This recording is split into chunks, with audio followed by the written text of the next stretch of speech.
నమస్తే. మీరంతా బాగున్నారా? నేనైతే బాగున్నా. మీరంతా బాగుండాలి. మీలో నేను ఉండాలి. నేను ఈరోజు టీవీ వార్తలలో చూసిన ఒక న్యూస్ చూసిన.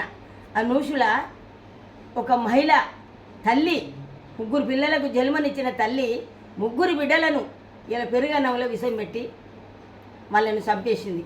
ఇది ఎక్కడి వరకు న్యాయం? ఇది ఎంతవరకు న్యాయం? ఇది కన్న తల్లి అని ఆమె మారదల్లి కూడా జర మనసు అనేది ఉంటుంది. ఒక కన్న తల్లి అయి ఉండి పెరుగన్నంలో విషం పెట్టి ఆ 3 జన్మనిచ్చి 11 ఏళ్ళ కొడుకు, 9 ఏళ్ళ కొడుకు, 8 ఏళ్ళ బిడ్డ 3 పిల్లలను ఇలా చంపేసింది. ఇలా ఎట్లా ధరిచింది ఆ తల్లికి? నీకు అంత తీట ఉండి అంత నీకు ఉంటే వాని తోటి లేచిపోయేది ఏంటివి? ఆ తండ్రి గొప్ప చెప్పేది ఏంటివి? ఆ పిల్లల తండ్రి వాళ్ళ చిన్నమ్మలు కూడా ఆ ఓదిస్తురు, వాళ్ళు చదువుకుందరట, వాళ్ళ వంశంలో మగ పిల్లలు లేరట, బాధపడుతురు. నీకు ఎంత బుద్ధి లేదే, ఎంత జ్ఞానం లేదే, నువ్వు వాడదానివేనానే? ఒక తల్లి జన్మకే తల్లి అనే ఒక పదానికి మాయను మచ్చ తెచ్చినవు నువ్వు. తల్లి అనే పదానికి మాయను మచ్చ తెచ్చినవమ్మ నువ్వు.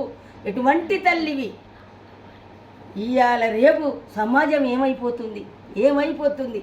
కన్న తల్లి ఇవాళ పులికి ఆకలి అయితే తన పిల్లని తిన్నట్టు ఇలా 3 పిల్లలను చంపినవు. నీకు ఇంత శర్మము, చెమట, బాధ, భయం లేకుండా జీవెక్కిపోతున్నావు. నువ్వు పోలీసు జీవెక్కిపోతున్నావు. 3 పిల్లలు ఇలా బొందబెట్టినవు. నీకు ఎంతవరకు న్యాయమే? నువ్వు వాడిదానువా? నీ బతుకు నీ జన్మ గాలిపోను. ఇవాళ చట్టం నిజంగా అటువంటి ఆడోళ్ళు కానీ మగోళ్ళు కానీ నడి రోడ్డు మీద ఉరి తీయాలి సార్. చట్టం తన పని చేసుకుంటూ పోతుందన్నారు, కానీ దీన్ని చూసి ఇంకొకరు నేర్చుకుంటారు సార్. దీన్ని నిజంగా ఉరి తీయాలి, దాన్ని నిలువున నరకేయాలి దాన్ని.